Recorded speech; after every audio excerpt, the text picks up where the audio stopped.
Okay.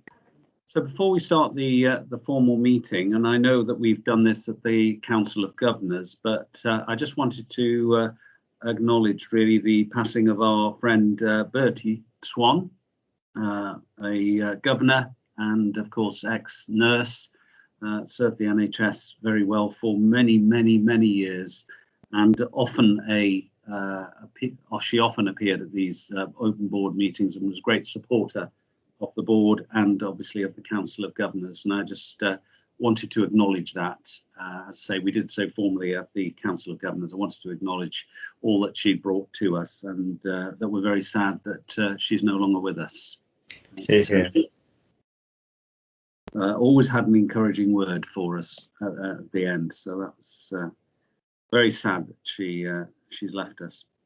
Okay, so we now move on to the formal meeting, and we'll start with the minutes of the meeting held on the 28th of January. And I'll ask board members if they have any comments. I'll go through them page by page. So please do speak up on each page. So page 1.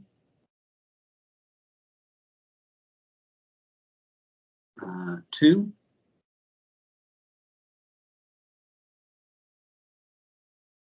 3.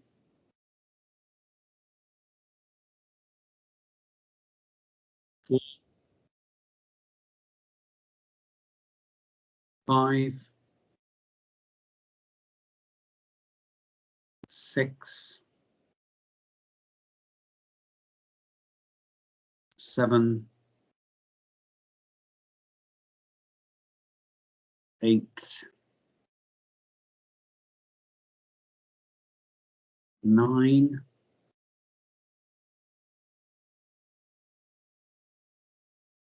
10.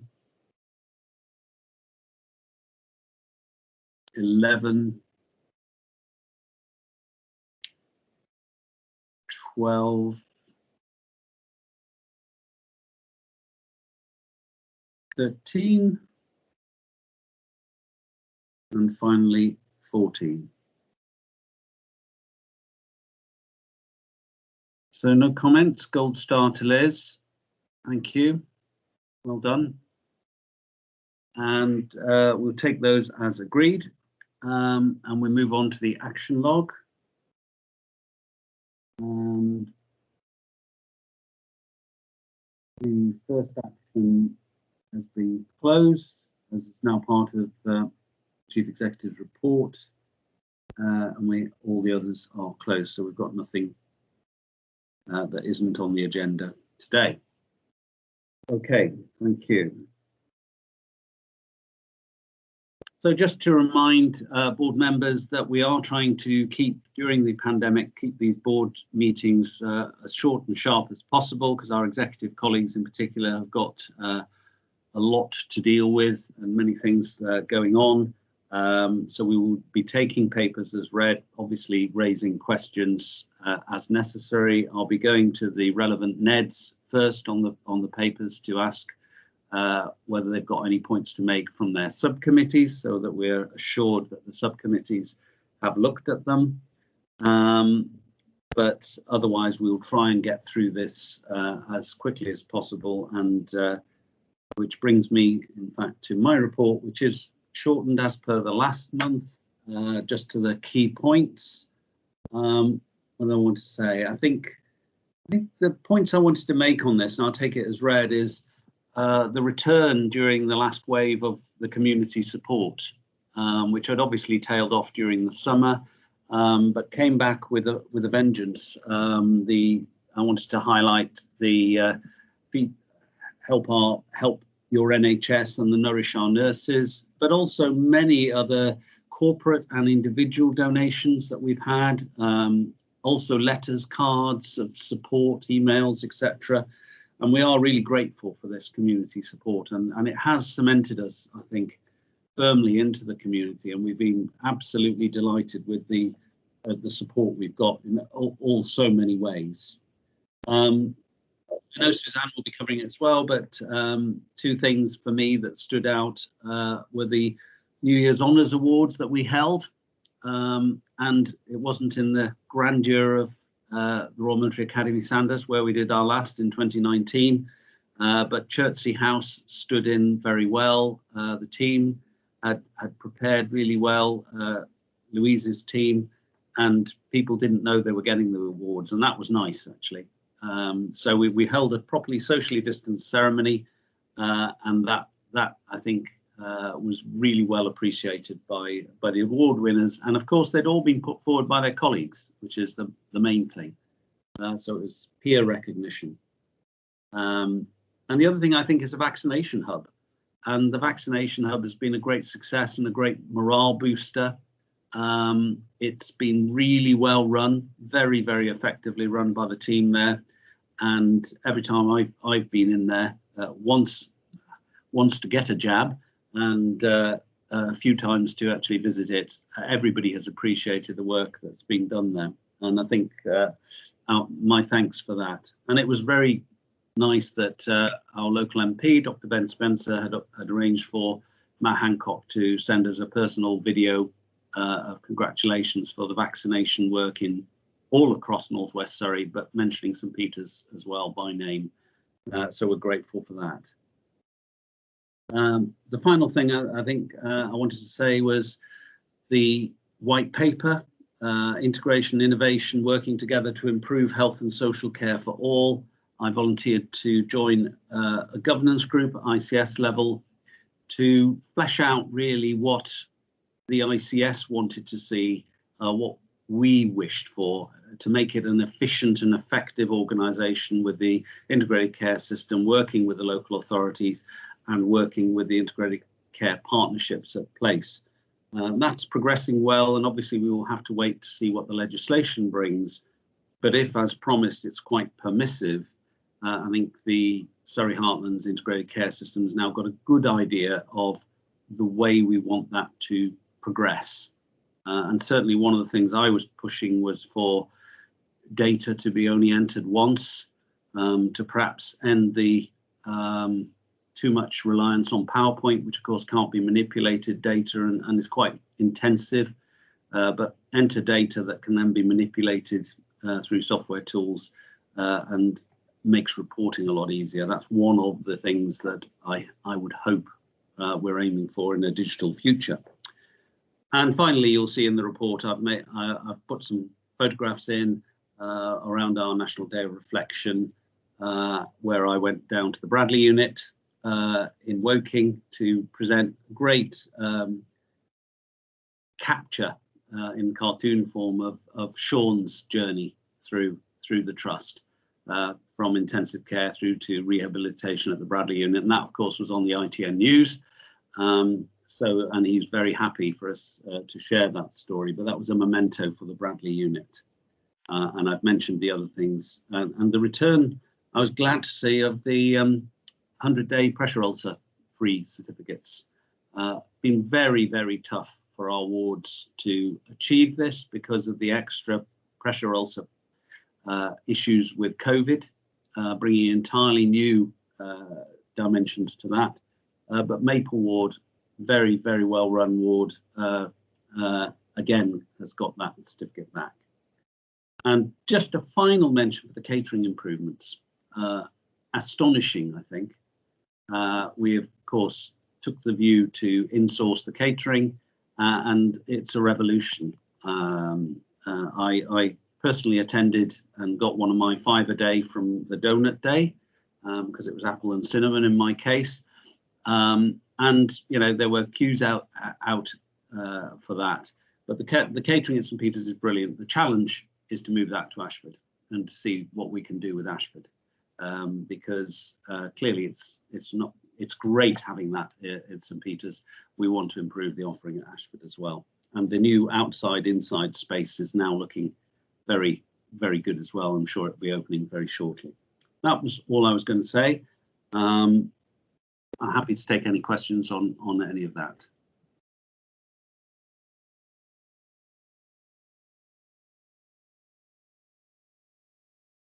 Good. Okay. Thank you for that. And we're going to move on to Suzanne's Chief Executive and, of course, now the new risk analysis report that we're presenting. Thanks, Suzanne. Thank you, Andy. So this, as board colleagues will recall, this is the second iteration of what we're describing as a strategic overview and narrative, summative presentation of the discussions that take place in the various subcommittees, where very detailed work is done to review the associated KPIs associated with the strategic objective for which the committee has responsibility to provide assurance, and for which the executives, as members of that committee and as portfolio leads, have responsibility for delivering.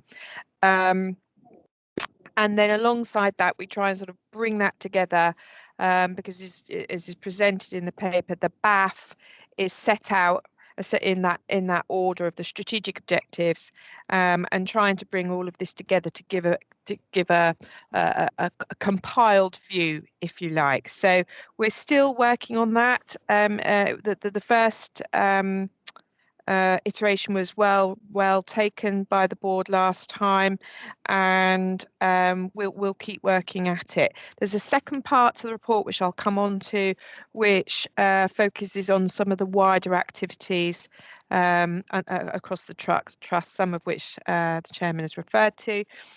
I just would draw your attention before I get into the detail that figure 3, which is an extremely useful summation in graphic form of the weighting, if you like, for each strategic risk assessment on the BAF is incorrect. So digital, integrated digital risk is there showing it at fully red. Actually, it's 2/3 red, so there's 2 red rated and 1 amber risk, and that's a typo which we will correct. So going back to the sort of situation then, I mean, when we, oh, sorry, Tom's got his hand up. Yeah, it's the same point really. It's just to say that the proposed changes on the collaborate BAF risks are still subject to agreement by the Strategic Change Committee. Which happens later. Yeah. Thank you for that. So that's worthy of note. So going back then to the details, so clearly when we last met was at the back end of January, and we were very deep in wave 2, I think, as it's now officially known. To my mind, for us it was wave 3, and we were extremely busy in the trust responding to that and mobilising our vaccination programme, alongside all the other things you might expect we were doing. And a lot has happened since we last met, now that it's the 1st of April. And I would say that in a way that this summative report focuses on what really for the vast majority of that period was a continuation of those pressures. And I refer to the point that we're really only in the last, I would say, 3 weeks, really starting to emerge from that very challenging time, and starting to have a little bit of breathing space as an organisation to begin to reflect and plan for the next steps. So it's in that context that I sort of give this view, really. I mean, I think there is probably not a huge shift in the overall assessment, but some of the factors influencing are starting to move around. I mean, clearly, we have come out of this very heavily demanded period in terms of COVID patients presenting and requiring very high levels of critical care treatment, well beyond our normal position. So at our height, for those who haven't connected with the detail, we were operating a critical care base of around 60 beds. Around 50% of those patients were on invasive ventilation, and the other 50% were non-invasive ventilation. And our normal offering would be in the region of 18 beds, plus maybe up to 10 non-invasive ventilation beds. So you can see how very, very extensive that was, and ultimately required us to cease all but the most emergent elective activity to release the staff and redeploy them to the support of those patients. Now, clearly that situation has resolved, and we are virtually operating within our normal critical care bed base, which is really, really great to see. But I think the demands that was placed on our people through that and our team through that period are very, very real and present even today. And I think what we're starting to see is a very swift move into more normal, or not quite pre-COVID, but not far off it, levels of urgent and emergency demand on the relevant pathways, and of course starting to return restoration of the diagnostic elective pathways. So there's not a lot of respite, as the point I'm sort of making. And I think what we said last time was, and as is described in the subcommittee papers, you know, a great deal of mitigation of very real risks to the quality of care is enabled through the fantastic work of Team ASPH and their resilience and adaptability, their willingness to go the extra mile, and their focus on compassion and professional delivery of care and treatment, and the consequent impact of that on their long-term ability to sustain at this pace is a real concern. And we describe within the paper a good deal of mitigations around the well-being approach, and we can pick up points of detail with Louise, and she can talk to that as leading on behalf of the Trust. The real mitigations that we've got to this long-term challenge, and by that I mean the long-term challenge is continuing to be ready to respond to any potential further surges in COVID demand, either as a response of heightened community transmission, a new variant of concern that that has some ability to escape the impact of the vaccination programme, and our need, and very real need now, to pay attention to the backlog in patient demands that we've got, mean that we need to really focus on looking after our team so that they can sustain and respond to those both potential and very real challenges in the immediate future. So we were doing a good deal of contingency planning and thoughts about in quite a systematic way about how we can release people so they can take time to recover and reflect, alongside a whole range of wellbeing offers, everything from, you know, a cup of tea with the chaplain on a Friday afternoon just to have a quick chat, right through to much more specific and therapeutic interventions for those who may need it. Of course, the success. We've got a couple of questions. Oh, apologies, I couldn't see the hands. Right, I'll take Neil and then James. Thanks, Suzanne. I wanted to build upon what you were saying. I really think this is a very well written report, and clearly in your summary where you talk about the well-being and future resilience of the team is a significant concern, page 11 of your summary. I think that's the key message I've taken from your report. And then I track back up to look at the risks, and I can see some contrary indicators. So under 4.1, we're seeing sickness go up, and hence it's moving towards a red indicator. But equally, under staff engagement and experience, we've now got a staff survey result suggesting that morale and motivation, albeit on a low turnout, is slightly higher than we've seen in the past. And we aren't yet seeing any warning signs in terms of increased turnover or failures to recruit. So there's kinds of mixed messages there about the risks. So I think you're right to flag the possibility of a concern and things going wrong in future. And I think I'm kind of noting on behalf of the People Committee that we're going to have to track those risks quite carefully and watch for early warning signs. At the moment, they're not all there, but we kind of think they will be. Yes, I'd agree with that, Neil. I mean, Louise may want to comment, but I think the point here is to be proactive in order to seek to avoid what will be long-term consequences on the health and well-being of the team and their resilience if we don't pay attention to it while the opportunity presents. So that's, you know, I suppose it's an anticipated piece, but it needs attention now and it needs action today. Well, you know, we've been working on this for some time, but yeah, I'd take the point. Sorry, who else had their hand up?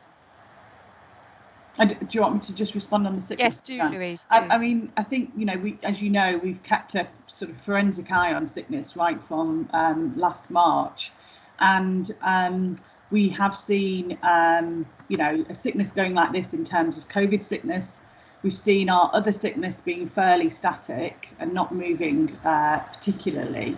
And recently that started to change. So yes, our COVID sickness has come down, with the exception, of course, of in February there was an additional 1.4 million people put on the shielding list. So that's obviously had an impact on the population, the workforce population as well.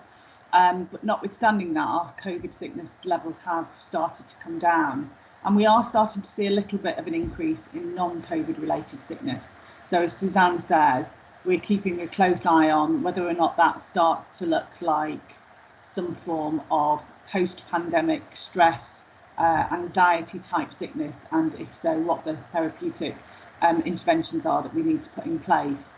And we are doing that. So as you know, we have a psychologist who's been working with primarily members of the teams that have dealt with the majority of our very unwell patients. But we are also starting to, as Susanna said, we've got people recovery actions taking place in all of the divisional teams. And with some of those divisional teams, we've started to think about away days and bringing teams back together and starting to do some reflection on their experience outside of the hospital environment, obviously in a safe way possible, but making sure that we are thinking about how teams will need to have some support as well as individuals. So it's just really to give you some flavour of the kind of things that we're doing, but we will need to keep an eye on that, and I'm sure the People Committee will take a role in that. Thank you. James? Mine was just a point of clarity, and just say in the paper we're returning to elective work in the 19th of January, we're opening 3 theatres. We're opening the plans to open 10 theatres from the 19th of April. Yes, I did wonder actually when it said 3. Yeah, 10. Yeah, so 10.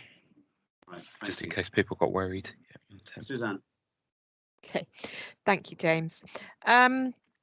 So where was I? Vaccination programme. So I mean, clearly that continues to be, as you said, Andy, a very important part of Team ASPH's morale, both engagement with the delivery of it as well as receiving it. And we are in full flight now in our second dose rollout. And that'll be very good to see. I'm sure we may want to take questions around our fulfillment of that in terms of the percentages of the whole team and frontline staff who have received the vaccine. And depending on which data set you're looking at, it's somewhere in excess of 80% of the team have had a first and or second dose, depending on what their situation is. We've got a bit of catch up to do because actually we had quite a lot of COVID related sickness during that early part of January, which meant that individuals couldn't be vaccinated at that point. So we'll catch them up as part of the next phase. And where we've got aspects of what might be considered disengagement, Louise and her team are doing detailed work with the divisional teams, and one-on-one conversations are being had, which aren't about compliance, if you like, but more about how can we help you? Do you need more information? What do you need to build your confidence around the opportunity to have the vaccine? And that's all underway at the moment. And we've also begun to offer for Surrey a very specific clinic for patients who are considered in the community to have a very high risk of anaphylaxis, potentially allergy to the dosing, and so they need to have their doses given in very controlled hospital settings in order to mitigate that risk, and that is underway as a unique offer to the community. So that's all good in relation to the mitigation of the overall risk. So I will just stop there before I move on to the second part of the report and take any further questions if there are any. Marcin. Thank you, Chairman, and thank you, Suzanne. I just wanted to reiterate that I think this is an excellent report. It's fabulous to see it all come together and to triangulate the actual KPIs with the risks. And I also welcome the comment in the report that it needs further development, which is the actual intelligence to match up the KPIs and the risks. As Neil pointed out, some of them don't seem to align, particularly, digital. And I'd also thought it was worth pulling out that just last week we agreed that patient experience is more about responding to complaints. It's actually what our patients are saying about us. So I'm really pleased to note that we, going forward from April, we'll have measures. And I just thought that was worth highlighting. So really just comments. I welcome this report, and I think its development is key to us actually embedding a really strong risk management process. Thank you. Yeah, I think, Marcy, it's changed our view. Having a risk-based view of life, even outside the pandemic, is a big plus, actually, because I think it helps us in our overall mitigation. Any other questions or comments on part 1 of the report? Okay, Suzanne. So Clear to go to part 2. Absolutely. So it'll be brief. So thank you, board colleagues, for your feedback. And I think the work we've got to do yet around the KPIs that sit right behind, there is definitely more work to do. And we'll look forward to working with yourselves as the chairs of the relevant subcommittees to complete that work and tie all those sort of pieces together in a really clear way. So I'm only going to sort of point to a couple of things, because some of the aspects in the second part that Andy has spoken to, I just wanted to draw attention, so that we'll come on to the quality reporting in various papers in the detail. But I suppose the point I was trying to make in the front end of this report, in the quality of care piece, is that our approach to creating a safe environment for our patients and for our team, it's a layered approach. It's all of these things. It's infection prevention control measures, it's hands, face, space, it's deploying new technologies in terms of cleaning, it's the safe working environment toolkit, it's the lateral flow test. All of these things contribute to what we believe to be a really good, when looked at in comparison with other trusts, performance in terms of nosocomial rates of infection. And I listened with interest to some of the reflections that other trusts were having around some of the reported rates of nosocomial infection. I think it was reported on the Today programme this morning that up to a fifth of patients in hospital acquired their COVID in hospital, and some debate about whether that was just simply a reflection of the community levels of community transmission, which I understand, but I think we've really applied ourselves to ensuring that even if the infection rates outside the hospital were very high, we did our very best to keep a really safe as possible environment in the hospital, and ideally much lower than the rates of community transmission. So that was of interest to me. But really great work there that's been led by David, Andrea, and the rest of the whole team. Modern healthcare. I think James has sort of partly pointed to this. James and the team, working with Tom and others and the clinicians and the divisional teams, looking to really solidify Ashford's position as an elective centre. So we've got, investment going in there, as James said earlier, redeployment of members of the team and services to that site, because this is really consistent with separating, if you like, the green pathway, so the elective non-COVID pathways, non-emergent pathways, emergency pathways, in order to sustain them through any potential further surge. And David would rightly say, actually, it's really good in any event, because we've got to keep focused on all kinds of infection risks going forward. I heard Janny Harries on the radio this morning as the new Chief Executive of the Health Security Agency, and that's exactly what she was talking about. This isn't just for COVID, this is for life, as it were. And I thought that was a good point that she made. And this is our approach to that. This is reconfiguring how we organise ourselves alongside many other things, moving services to the community and so on and so forth, which we can talk about. But this very specifically has taken a lot of energy and time, and it's going well.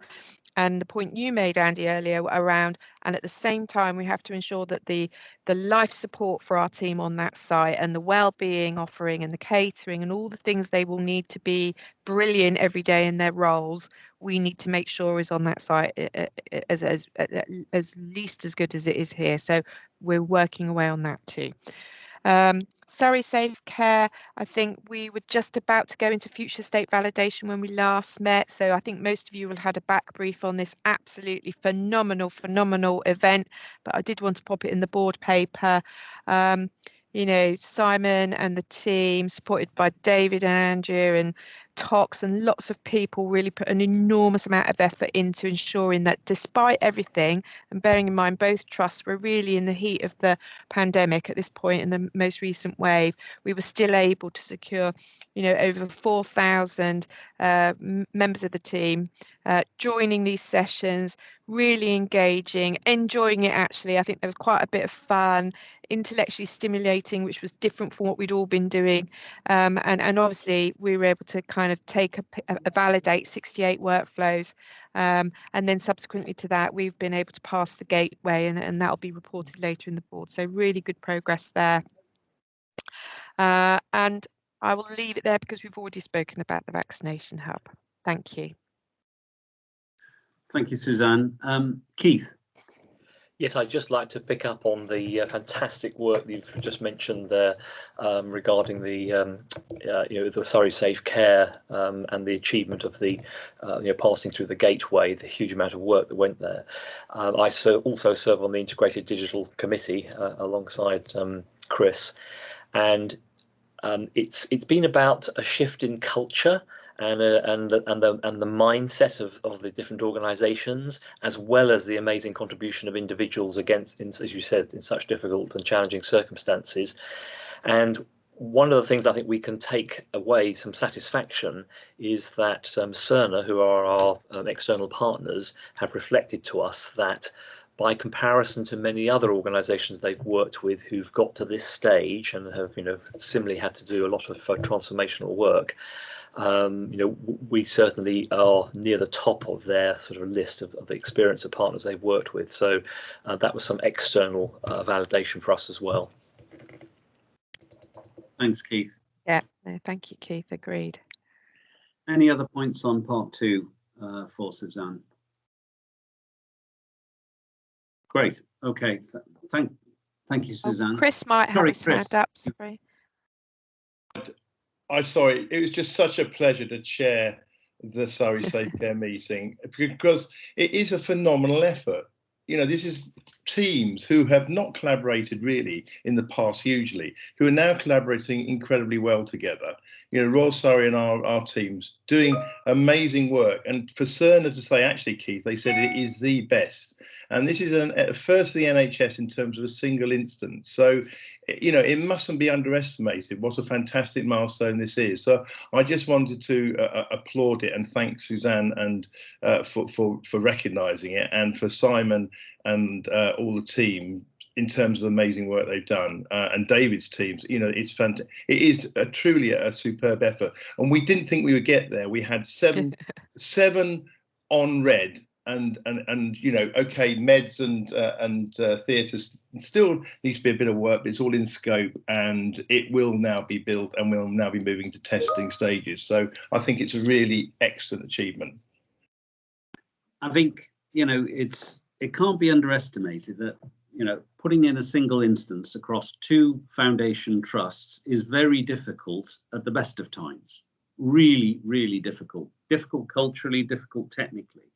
To do it in the midst of a pandemic is extraordinary, actually. And I know it's not in yet, but we're making great progress. And I think, you know, certainly, I think our thanks should go to all the teams in both trusts, actually, who are doing such a great job. Because, as I say, you know, to do this, and, you know, when you need the clinical input, and those clinicians are hugely busy and hugely tired, and so it's a great effort. And I think the big thing for me is, from the beginning, both trusts have treated this not as an IT project.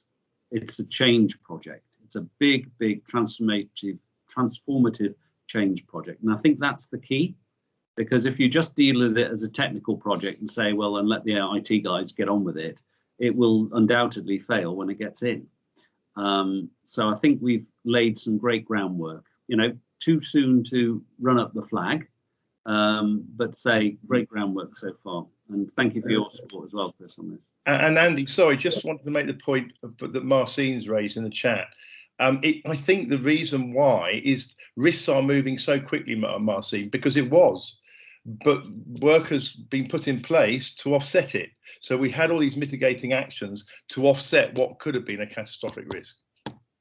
And Yes. also the BAF is a composite of 3 risks associated with digital. So Surrey Safe Care Programme is one risk. The other is around critical systems maintenance and infrastructure, which we could talk long and hard about, but we know that there's a risk there, don't we? And then, as we said, Marcine, the cybersecurity risk is actually amber rated. So it's just a misrepresentation in figure 3. So we've got 2 out of the 3, but I think probably when we get to the next committee that reviews the Safe Care risk, it may be that would be, I mean, we say in the paper it could have gone up, but actually it possibly will be a different situation now that we've done FS3 and passed the gateway, but it'll be something for discussion. And we are also going offline to do it, Laura and myself, before the next IDC, Suzanne, on the 15th, with Marcine's input, which was very, well, that's fantastic, isn't it? Yeah, great for that help.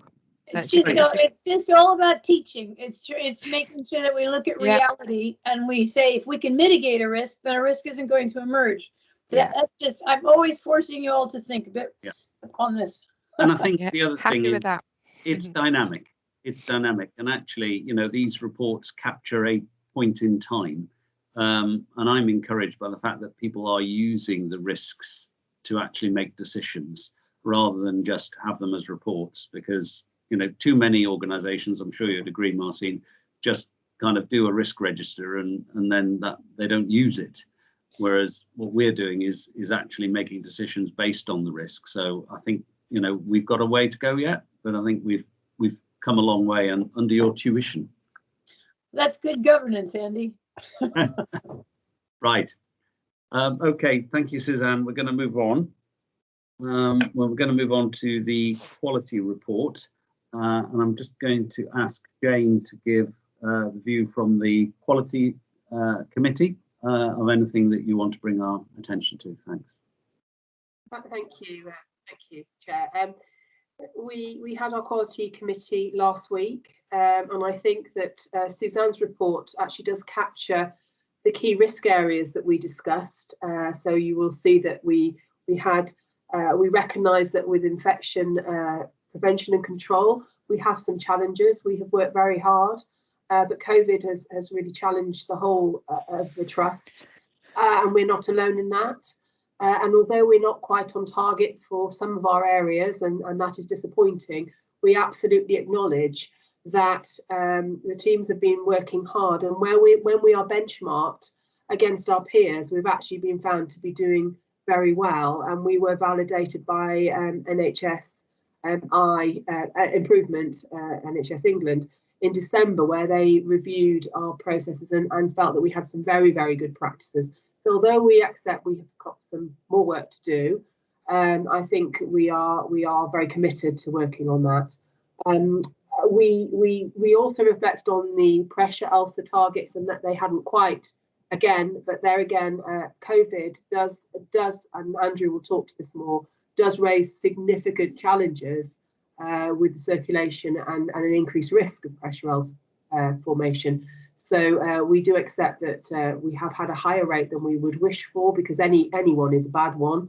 But we also recognise that this is a national issue of which we will continue to focus on as we come out of this second wave. I'm very pleased to see that we have got a little bit more information on patient experience, which the committee had been asking for some time, but we've now got some data from Viewpoint, and we're also starting to do some text messaging, and the committee were pleased to see the start of that information coming through, and we really do hope that we can focus on this more in the future, so we can start to get much more meaningful information, not just looking at when things go wrong, but also the softer intelligence about what it's actually like from an experience point of view to come through Ashford and St. Peter's, and just to see, because there are often small things can make a massive difference to how people experience the service that we provide. And some of that is simply around customer care aspects. So that's something I think we will be focusing on And now we're getting some of the real-time feedback. I think that will be really, really helpful. And finally, on the maternity aspects, you will be aware at the last board we talked about the Ockenden report and the requirement that at board we are cited on any key issues relating to maternity services. I'm pleased to say that the work is continuing at pace there. We've managed to recruit some medical staff into the team, which is excellent. We have monthly safety meetings, myself, Andrea, and the lead clinicians within the maternity services. Andrea and I went on our first walk around last week, which was really lovely. So this was a safety walk around where we actually visited all the departments and actually talked to any member of staff that wanted to join us to talk about any issues. And I found that really valuable because, and what came through to me, which was really positive, is that people were enjoying working there, and that some of the medical staff that were rotated into the department said that this had been a really good experience, and that what they valued most was not that everything is always right, because that would be unrealistic, but there was an honesty in reporting it, which I think is something we should be really proud of, because one of the key issues in maternity services nationally has been that the reluctance of some members of staff to come forward, but the fact that people were openly talking about issues, I think, is to be applauded and to be encouraged, and hopefully we'll carry that on going forward. I'm going to hand over to Andrea now for any detail, but that's the summary from the committee. Thank you, Jane, and also thank you for volunteering to be our kind of maternity non-executive and take that on, because I know it's quite a lot more work the way NHS England have defined it. So thank you for that. So Andrea. Thank you, Chair. Thank you, Jane. So the quality report that I'm going to talk to obviously covers the months of January and February, and clearly we were in the throes of the second wave of the pandemic, and I think, as Jane's already illustrated, that's clearly presented some challenges with us with meeting some of those quality priorities in that time. But just to really focus, there's some key areas I really will focus on, and the first one is around the infection prevention control, and the first one is around our COVID numbers. Clearly in January and February we hit an all-time peak of 220 COVID positive inpatients in the organisation. That was higher than the first wave, within an organisation or within the trust that was really full to capacity as well, very different to the first wave. However, our nosocomial transmission has been low compared to our peers regionally and also nationally. There was a national webinar the last week where we were rated from an acute trust perspective in the top 4 for the lowest nosocomial COVID rates, which was again fantastic to see, and I think that's very testament down to what Suzanne stated about our infection prevention and control strategy. We've had a very strict strategy around that, about reducing footfall, really effective using innovation with our cleaning, the Zunu product that we've been using, the fogging, the ventilation that we've had, the HEPA filters, which we've really managed to get in nearly all of our areas, actually, has clearly had an impact. And the refocus or the reiteration of focus on staff with around good infection prevention and control practice. So that's good news to see, and I think for the staff it's testament to them really for all the hard work that they've done around that. Areas where we have been challenged is you'll see in the report is around our bacteremias. And it's a mixed picture, actually. We've been doing well around our E. coli bacteremias and also our MSSA, but not so on our Klebsiella and Pseudomonas, and also MRSA. We had a couple of cases actually in January and February. If I just talk to the Klebsiella and Pseudomonas, I mean, these are 2 bacteria that very much are found within the respiratory tract, and actually the increase that we've seen in these bacteremias have been within our intensive care area. And again, in January and February, due to COVID, we normally are only in 1 ITU, clearly in normal times, but we had to surge into 3. We tripled our ITU capacity, and because of that, we've seen an increase in these infections, but also because they're very much from a respiratory perspective, for those COVID positive patients in ITU, we have, as other trusts have been doing, the proning, where you turn the patient on their front to obviously loosen secretions. And again, those secretions obviously have come out and that no fault to anybody have obviously have led to some contamination. So there's all sorts of, it's multifactorial, I think, is the piece around this, which we're doing a lot of work around to understand that it's not just us. We're not an outlier. This is a national. It's a national problem, and it's replicated across the board. Again, due to the fact of the number of ITU patients seen in that. But we're keeping a close eye. Those numbers should now for March, we've decompressed in ITU, should go down. And from an MRSA perspective, obviously we have a zero tolerance against MRSA. It was around 2 cases, and I just wanted to highlight that actually in both cases there's no lapse in care from our perspective. One case was a surgical case who had got screened from a pre-assessment perspective. But then there was quite a time lag of when they then came in to have their elective procedure, and they weren't screened again. And the second case was around a patient who came in from a nursing home with pressure sores, and again the pressure sores weren't screened on admission. So it was a screening issue actually from our staff perspective, and we've done work around that to reiterate and refocus staff to make sure that they do the screening in a timely manner, but no lapses in care around that. So that's it from IPC. From the mortality perspective, again, you'll see that the numbers, the in-hospital deaths rose in January, peaking to 245. Again, that's down to obviously the surge, the wave that we're seeing with COVID. And what we have mentioned in this report is the demographics around that, particularly looking at wave 1 compared to wave 2. And there are some changes, actually, you'll see that. Happy to take any, David and I are happy to take any questions on that. The third area I'd just like to bring out again is around the harms, and Jane did mention about the pressure damage. Again, we have seen an increase in pressure sores, particularly within COVID patients.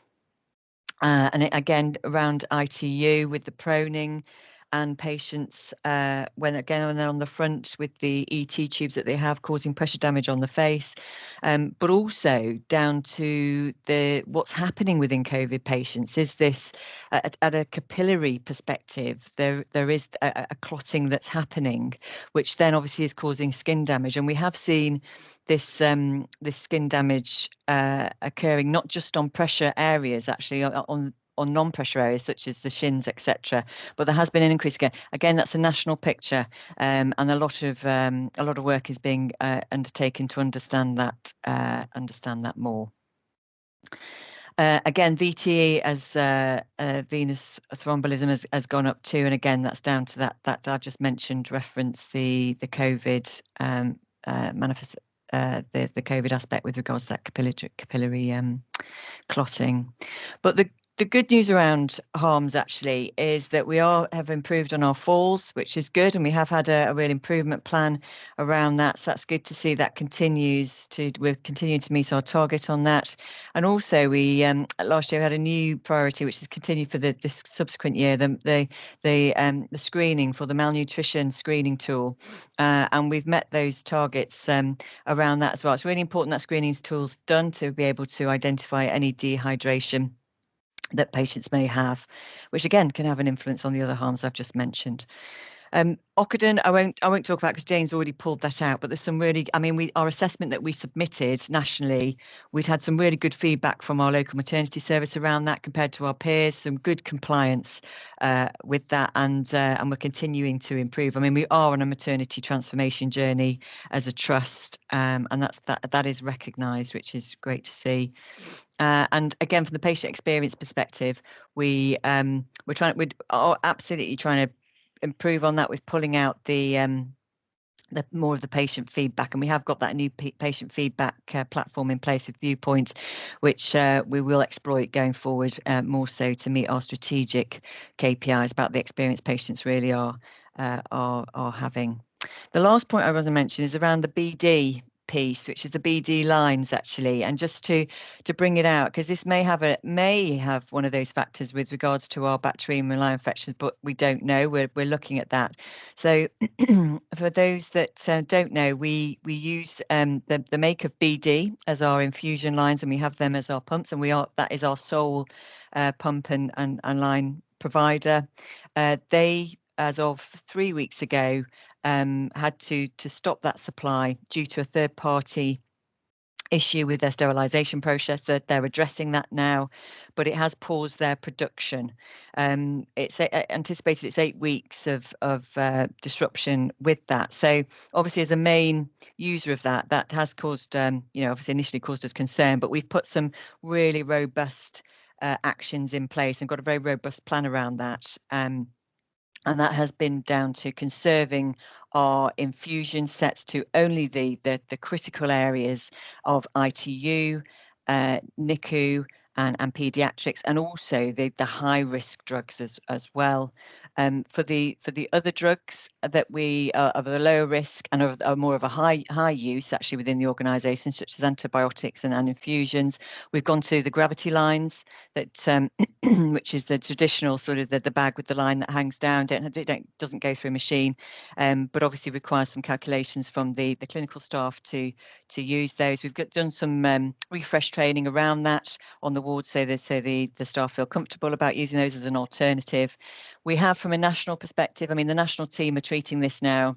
Obviously, we're not the only trust to be affected by this. It's a national issue, and they have treated the supply of the BD reserves that they have, the infusion sets, the same as they did do with the COVID PPE piece, and we have been a priority purely because we are a sole user of BD. Some other trusts used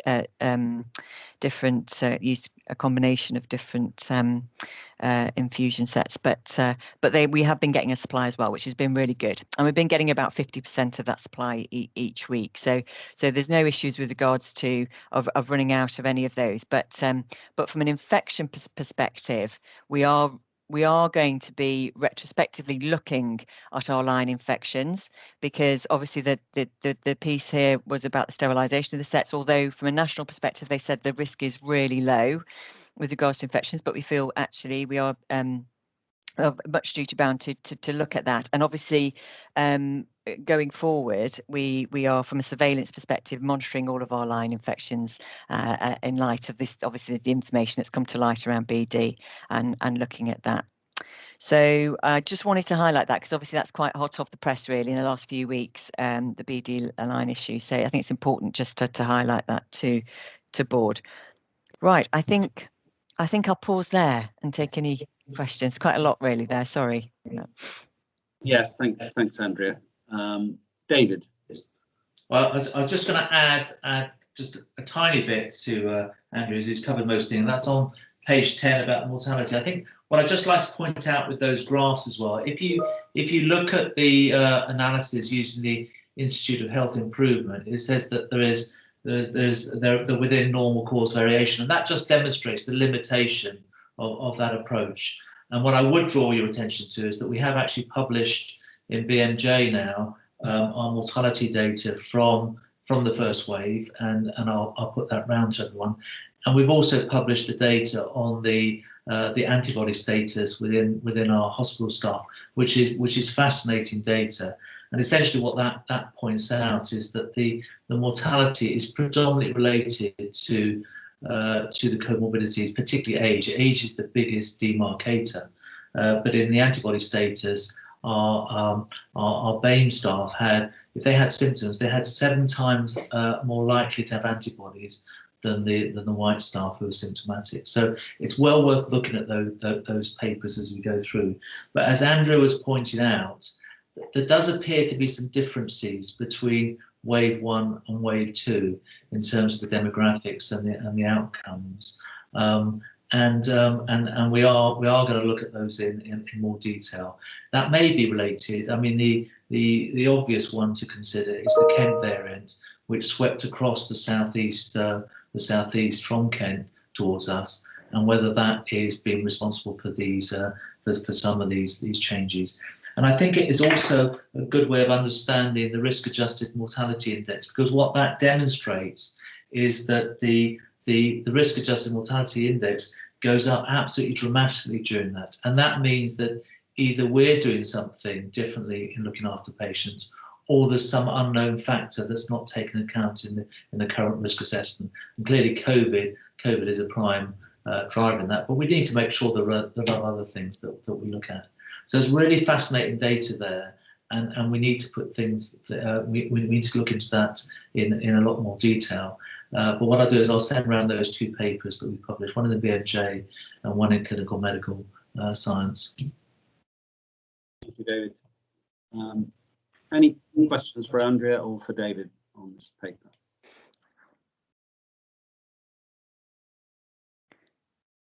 Andrea, Can I just sorry, go on. One comment from me really is that I found the executive summary a bit dense, because you've got all the data in there, and it's creditable you're trying to put everything in there of all the infections and things, but actually it makes for a really dense paragraph. And I'm wondering if that's better in a table or something. Yeah, okay. Yeah, we can look at that, Andy. I was exhausted by the time I got to the executive summary, really. No worries. Could I just add something? I think it's worthy of note as well, and that's around the IPC board assurance framework that, again, is a national requirement for us to complete, and obviously the trust board to get sight of that. We do discuss that in quite depth at the Quality of Care Committee. And again, it's just to show that we have got overall, good compliance against that board assurance framework, and that's been down to our strict IPC strategy that we've had in place. But areas that we are working on is, again, just promoting that consistent use of lateral flow for staff, the ongoing workplace assessments that are being undertaken, and making sure that they get reviewed. Looking at patient moves in wards and just making sure that we're keeping that as low as possible within the organisation. Again, just a continual review of our IPC policies. They're just the key bits really from that IPC BAF, Andy. Thanks. Thank you. And I was just wondering, in terms of the lateral flow, and I know we're quite good performers in lateral flow compared to others. Has it proved, or is it proving, good indicator for? Because I'm just wondering how effective it is being, because clearly big investment from the government on this. Have we got any data as to kind of when you become positive on a lateral flow, are you almost certainly then symptomatic, or just interested really in that? David. So there is a lot of really good data, and I think that the headline story is it's performing much better than we thought it would. What it does show that it actually, if you test positive on your lateral flow, you're very likely. I mean, it's very rare not to test positive on a PCR, and the view is that actually it picks you up at the infective stage of your virus. So again, that's really good in stopping transmission. Where its weakness is the sensitivity. So the sensitivity, so it does miss probably about 30% of patients who may have COVID. They may not be in the infective phase, and that's why they don't pick it up, but it misses about 30%. And that's why the strategy of testing the staff twice a week is a really good one. So I think it has, and I think, Louise, you've got the figures on it, but we picked up, about 200 staff members who were asymptomatic with COVID, and that's, they could have, spread that to lots of patients or colleagues. So it's a really good thing. And we've also instituted it for carers of patients who need to come in, particularly maternity. We've instituted it to treat them because they are like our staff actually looking after their patients. So again, screening them and keeping them safe. Right. Well, it's good to know, isn't it, that picking up the asymptomatic people, which is exactly what it's designed for, is excellent.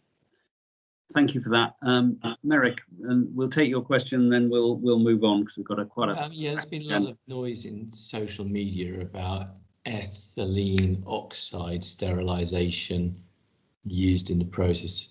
of making these swabs, and I think it's all just crazy social media nonsense. But have we had any issues with members of staff raising this, saying that these swabs potentially have an issue of carcinogenic chemicals used in the production of them? No. I don't believe so. I mean, everybody's looking a bit blank. No, many No. issues have been raised, but not that one yet. It's interesting because in my day job, all staff who are out of the office have to be tested at home once a week. I've got my own kit, and they've all gone nuts about this, so I just thought I'd ask. It's fascinating, isn't it? It's all about risk, what people anticipate the risks to be. Yeah. As I think it was John Bell talking about AstraZeneca said, if you want to get a blood clot, get COVID. I mean, you know, because people worried about the vaccine, but you know, it's fascinating. So it's how people cope, isn't it? One of those things. Louise, for that in the chat, for the facts and figures on that. Thank you. Right, look, we're going to move on. And next we've got, Andrea, your quality priorities. I know these have been through the quality committee. We must start taking these papers as read, rather than go through them in detail. But what do you want to draw our attention to? Well, I think just to say that we're on a journey with these priorities. Again, it's aligning with our trust strategy. So the priorities that are presented today are very much, you know, the metrics are again putting the stretch in and improvement on last year's, really to improve even further. So again, aligns with our IPC strategy. So happy to take any particular questions, but yeah, hopefully to approve these really. And as I said, we've stretched some of those metrics even further for further improvement. And Jane, they've been approved at quality committee.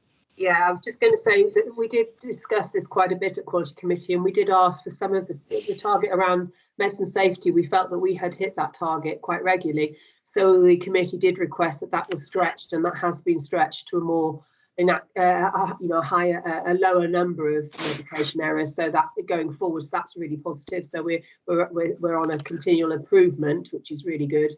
And we did talk about some measurable targets with regard to patient experience. We felt that was important because we're really keen to, as I said before, to really look at that. So the committee did work on that and have asked for that, and that has been included in the priorities. Thanks, Jane. That's great. James? I think it's really helpful. I think just running parallel to this, there are other agendas that I want to let go of in the operational side. So we're moving the performance report specifically aligned to quality to make a more bespoke view in the subboard. And also there are lots of operational things that heavily contribute to these agendas that in the fullness of time I'd like to see really integrated. So we see sort of 60, 70,000 patients a year as inpatients. We see 500,000 as outpatients. The risk of things happening isn't just in beds. So I think there's a wider thing that we can play into this. A number of moves in beds as well is something we talk about in terms of nosocomial infection and risk. So there are a whole range of things that we haven't been able to put into the priorities, but are still important, aren't they? And we can't lose sight of the partnership needs to pull tighter between the quality umbrella over all of that. Thank you. So these are for approval. So anybody wish to say anything else on these? Can we take those as agreed then? Yes. Great. Yep. Okay. Thank great. you. Thank you. They're approved. Thank you, Andrea. So Jane, we've got first of all we've got your January minutes, and then we've got your annual report. Yeah. Thank you. So the minutes were accepted and approved at the meeting last week. As I described, many of us have had more tightly framed meetings in view of the pandemic second wave. And so the divisional representation were not at this meeting, but we did receive the reports which had already been written. And we've since, at the next subsequent committee, agreed some of the actions that we questioned. So that's all been closed off. Really just to say these have been accepted. There's nothing really, unless anybody's got any particular questions on them.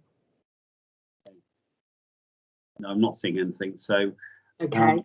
And annual report? The annual report is quite it. late. It's very late, and that was something that we commented on at the Quality Committee, and this was really due to the fact that we had stood down any unnecessary reports during the first wave, and then obviously the second wave, which meant that this should have come much earlier in the year.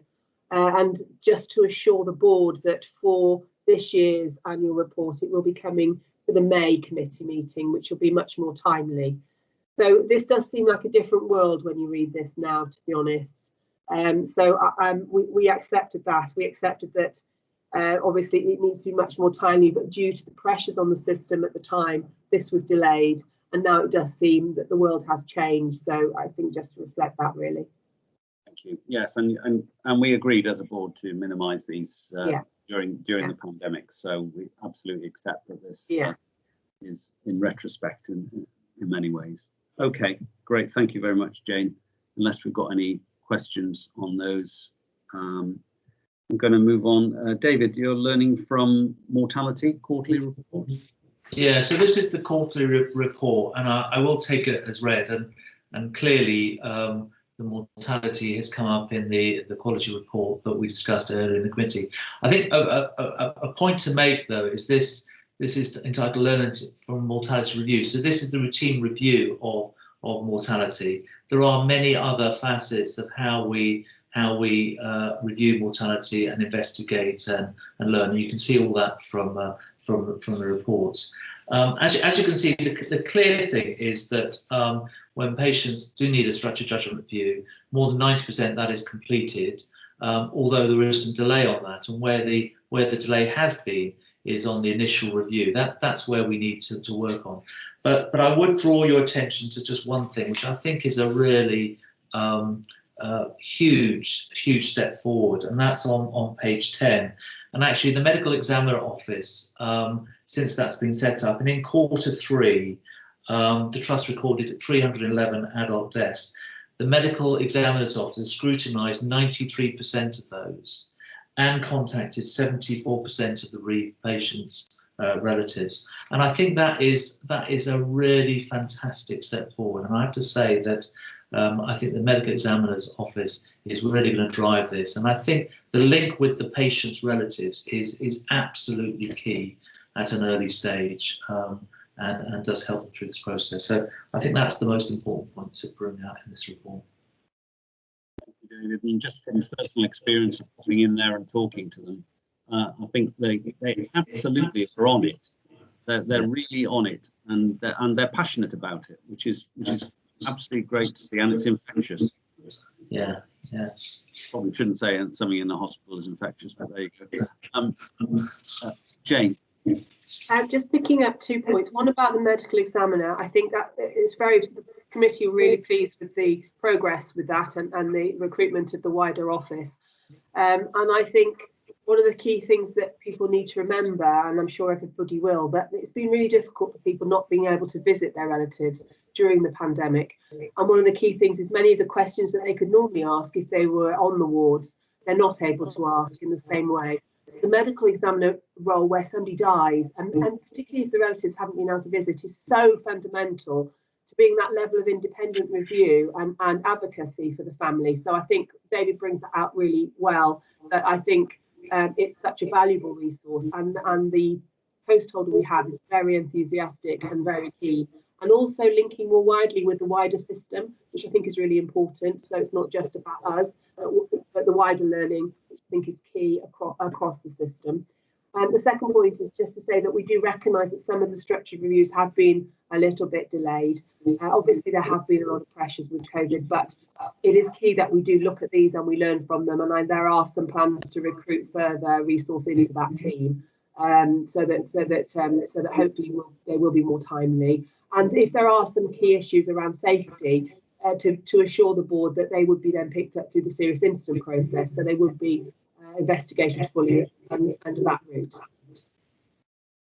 Yeah, and I think just a final thing from me, appreciate that we've also reached out to colleagues at CSH Surrey and are supporting them, although they're very much lower, of course, in numbers of deaths.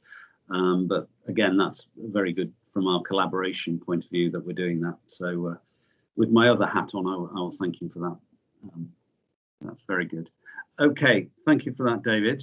There's no more. We'll move on to Andrea, the organ donation summary report. Thank you, Chair. So as it says, the organ donation annual report. So just to give a quick synopsis, really, some great work's been done around this area. It's all credit to the team, actually. Looking at the statistics, the 2018-19 actually was a record year where we had 8 donors compared to previous years to that where we'd only had 1 or 2. Come 2019 to 20, it was a record year for donations, the busiest ever. So there's 15 donors in that year. And actually this last year of 2020-21, even with COVID, we've had 8 donors. So again, that's been quite a huge effort all in all. Great work done with the pathway, with staff identifying potential donors, referring quickly, and obviously approaching families. And I think what we discussed this quite a bit at the Quality Care Committee. I think the big thing that came out, because obviously the deemed consent legislation came in May 2020, where one can opt, you have to opt out to not donate your organs. But it's quite clear that conversation with the families is really important, quite key. 10% nationally, actually, families can override that decision still. But actually the team are really upbeat about that. This change, it's raising awareness around organ donation and people having those discussions now with their families of their wishes when they pass away, of what they want to happen to their organs, and that's really positive. And so actually over time we should see an improvement of the amount of donors that come forward. So some great work taking place, and actually what we did ask for in the next report that comes to us is that it'd be great to have the outcomes of those donations. Actually the people that benefited from those organ donations, and just to have a little bit more information about that would be lovely, I think, just to complete the story on it. And we do have a patient story coming to board, Andy, don't we, in July, actually, a relative of a donor, which will be good to hear.